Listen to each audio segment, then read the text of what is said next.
दोस्तों, क्या आपके मन में भी एक सवाल आता है, अरे भगवान, आपने ये मेरे साथ क्या कर दिया? मेरे जीवन में इतनी सारी परेशानी आखिर आपने क्यों डाल दी? मेरा जीवन कितना दुर्भाग्य से भरा हुआ है। यदि आप भी इस प्रकार से सोचते हैं तो आइए इस वीडियो को आप पूरा एंड तक जरूर देखिए, क्योंकि मैं आज आपके थॉट्स को बदलने वाला हूँ। इस वीडियो को देखने के बाद आपके मन के सारे संदेह नष्ट हो जाएंगे और आप हमेशा सकारात्मक ही सोचेंगे। राम राम दोस्तों, एक बार फिर से स्वागत है आपका हमारे channel the lotus I community. दोस्तों, आए दिन हमें अनेकों समस्याओं का सामना करना पड़ता है।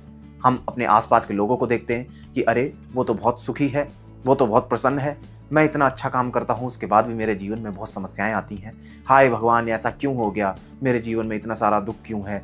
लेकिन आप जानते हैं इसका कारण क्या है? जी हाँ दोस्तों, इसमें मैंने शास्त्रों का अध्ययन किया, उसका निचोड़ क्या था, और मेरे जो गुरुजी हैं उन्होंने भी मुझे बताया। जब उनके प्रवचन हम सुनते हैं, उनसे बातों को सीखते हैं, तो उनका जो निष्कर्ष है वो क्या है? ये जो जीवन है, ये संसार है, एक मैट्रिक्स है।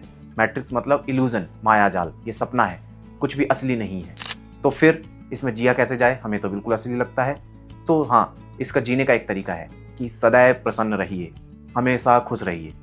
मैं काफ़ी सारे पुराणों को पढ़ रहा था, जैसे कि भागवत पुराण, शिव पुराण और रामायण इत्यादि ग्रंथों का जब मैं अध्ययन कर रहा था तो मैंने एक पैटर्न नोटिस किया कि जितने भी हमारे भगवान हैं, जैसे कि श्री राम जी या शिव पुराण में भगवान शिव, अथवा जो भागवत में भगवान श्री कृष्ण हैं, उनके जीवन के बारे में बताया गया है। और इन सभी के जीवन में बहुत सारी समस्याओं का सामना करना पड़ा है इन लोगों को। और ऐसा नहीं था कि अरे ये तो भगवान है, इनके तो जीवन में बहुत अच्छा रहा होगा, नहीं।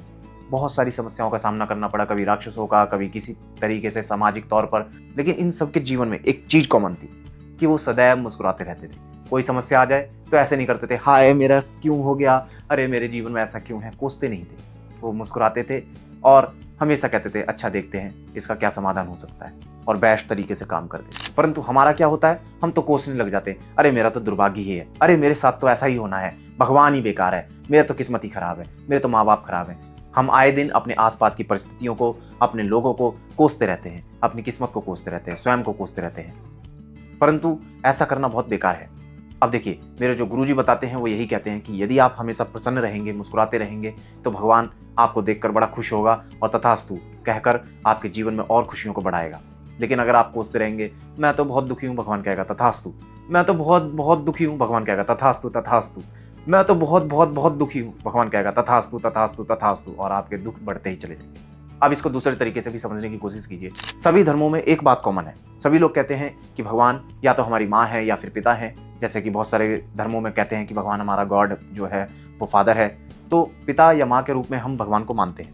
अब जरा कल्पना कीजिए, हम अपने माँ बाप के पास जाएं, या फिर हम अपने आप को एक माँ बाप के रूप में कल्पना करें और सोचें कि हमारे सामने बच्चे आ रहे हैं, बड़े मुस्कुराते हुए, पापा आपने बहुत कुछ दिया है, माता जी आपने बहुत कुछ दिया है, आपका बहुत बहुत धन्यवाद। तो आपको कैसा लगेगा? आपको अच्छा लगेगा ना कि अरे वाह, ये तो बहुत बढ़िया है, अरे इसको हमने तो कुछ दिया भी नहीं है फिर भी इतना करता है, तो इसको और बढ़ाते हैं। लेकिन वहीं पर आप कोसने लग जाएं, आप गिड़गिड़ाने लगें, आप जैसे मंदिर में लोग जाते हैं ना, अरे भगवान हमें ये दे, हमें वो दे, तो भगवान को बहुत बुरा लगता होगा कि भाई ये क्या मांगता रहता है, बस कुछ नहीं, इसको जब भी आता है मेरे सामने बस रोता ही रहता है, रोता ही रहता है। अगर आपके सामने भी आपका बच्चा हमेशा रोता रहे, या फिर आप अपने माता पिता के सामने रोते हुए जाएं, तो उनको बहुत बुरा लगेगा। लेकिन वहीं आप अगर खुश होकर जाएं तो आपके माता पिता को भी बहुत प्रसन्नता होगी, खुशी होगी कि अरे ये तो बहुत बड़ा अच्छा लड़का है हमारा। तो इसी प्रकार से दोस्तों, जीवन में सदैव चाहे कैसी भी परिस्थिति आ जाए, मुस्कुराते रहें।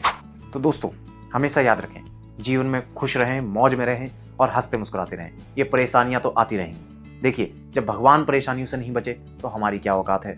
चाहे भगवान श्री कृष्ण जी हों, भगवान श्री राम जी हों, उनके जीवन में भी परेशानियां आती रहती हैं। चाहे दूसरे धर्म में हम ईसाई धर्म की बात करें तो वहाँ पे जीसस के जीवन में भी, मूसा के जीवन में भी बहुत सारी समस्याएं आई। चाहे इस्लाम धर्म की बात करें तो वहाँ पे पैगंबर जो मोहम्मद हैं, उनके जीवन में भी बहुत सारी समस्याएं आई। तो समस्याएं हमारा जीवन में कभी भी पीछा नहीं छोड़ती। हम महान बनते हैं उन समस्याओं को किस प्रकार से हम टैकल करते हैं।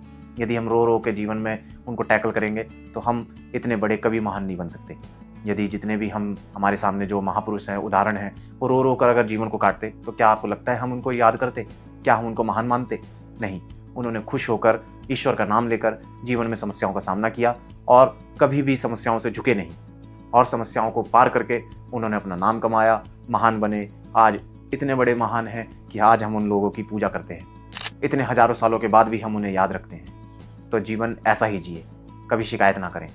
होता रहता है, कभी कभार मन ऊपर नीचे भी होता रहता है, लेकिन इससे दुखी ना हो, सदैव प्रसन्न रहें। जीवन में कुछ ना कुछ हम सीखने को ही मिलता है। जब आप आगे बढ़ेंगे जीवन के कुछ सालों बाद, 10-15 साल बाद, तो जब आप पीछे मुड़कर देखेंगे तो आप कहेंगे वाह, वो परेशानी कितनी अच्छी थी, उस परेशानी का मैंने सामना किया और आज मैं कितना अच्छा बना हुआ हूँ, उस परेशानी ने मुझे कितना अच्छा अनुभव दिए। उम्मीद करता हूँ दोस्तों आपको ये वीडियो पसंद आई होगी। अगर आपको ये वीडियो पसंद आई है तो इस वीडियो को लाइक कीजिए, साथ ही हमारे चैनल को भी सब्सक्राइब कीजिए और अपने दोस्तों के साथ इस वीडियो को शेयर कीजिए, ताकि उन लोगों के जीवन में भी इस प्रकार की नॉलेज से उनका फायदा हो। मिलते हैं अगली वीडियो में। राम राम।